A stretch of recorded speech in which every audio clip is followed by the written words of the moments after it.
Hello everyone, আমি কৃষ্ণ। অনেকদিন পর আমি ক্যামেরার সামনে, আর আজকে হচ্ছে 7 ফেব্রুয়ারি জাতীয় রোজ ডে।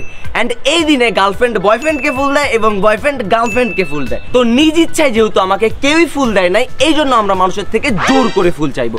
সো চলো বেশি কথা না বলে আজকের ভিডিও শুরু করা যায়। এখন আমরা যাব ডিরেক্ট ফুলের দোকানের সামনে। এন্ড আজকে যেহেতু রোজ ডে, সেহেতু গার্লফ্রেন্ড বয়ফ্রেন্ডরা অবশ্যই ফুল কিনবে, এবং তারা যদি তাদের গার্লফ্রেন্ড বা বয়ফ্রেন্ডের জন্য ফুল কিনতে পারে, তারা অবশ্যই আমার জন্য একটা ফুল কিনতে পারবে। এবং আজকে আমরা তাদেরকে যেভাবেই হোক কনভিন্স করে তাদের থেকে একটা ফুল কেনার চেষ্টা করব। সো চলো আগে ফুলের দোকানের সামনে যাওয়া যাক।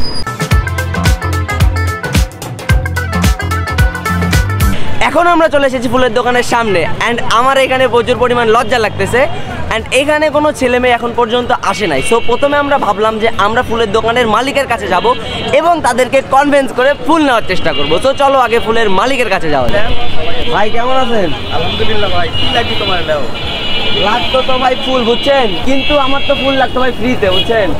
তো আপনার দোকান থেকে কোনোভাবে একটা ফুল ভাই ফ্রিতে দেওয়া যাবে? যে কোনো একটা? অবশ্যই অবশ্যই। তাহলে একটা দেন ভাই। কোনটা আপনি আপনার ইচ্ছা মতো তো দেন। দুইটা কিনলে একটা ফ্রি। দুইটা ফ্রি হয় কোনোদিন? ও ডাইরেক্ট ফ্রি না, ওটা হয় গার্লফ্রেন্ডের লাগে। খালি গার্লফ্রেন্ডের জন্য?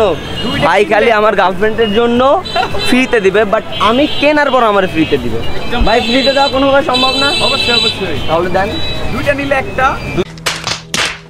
দুইটা নিলে একটা। দুইটা যতক্ষণ না নিবো আমাদের দিবেন না? আপনি তো প্রশ্ন করলেন কোনোভাবে সম্ভব কিনা, বুঝেন না। সম্ভব না তো ভাই? না অবশ্যই সম্ভব না বলে ঠিক আছে, এখানে গার্লফ্রেন্ড যদি আসতো তাহলে দিত, বাট আমাদের কোনোভাবেই দিবে না। বিশ্বাস করেন রাসেল ভাই, আজকের ভিডিও কোনোভাবেই পসিবল না। কারণ আমরা যে বের হয়েছিলাম যে ফুল নেওয়ার জন্য, এইখানে কোনো মানুষই ফুল কিনতেও বের হয় নাই, বা কারো গার্লফ্রেন্ড বয়ফ্রেন্ড হয়তো বা নাই, এই জন্য কোনো মেয়ে ছেলের দেখাও আমি পাই নাই যে যার কাছ থেকে গিয়ে আমি একটা ফুল নিব। সো আজকের ভিডিওর কোনোভাবেই কন্টিনিউ করা সম্ভব না। এরপরে যেগুলো নাটকীয় দিন আছে সেগুলো দিনে আমরা ভিডিও বানানোর চেষ্টা করবো। সো সবাই ভালো থাকবেন, সুস্থ থাকবেন এবং মৃত্যুর কথা চিন্তা করে সৃষ্টিকর্তাকে ভালোবাসবেন।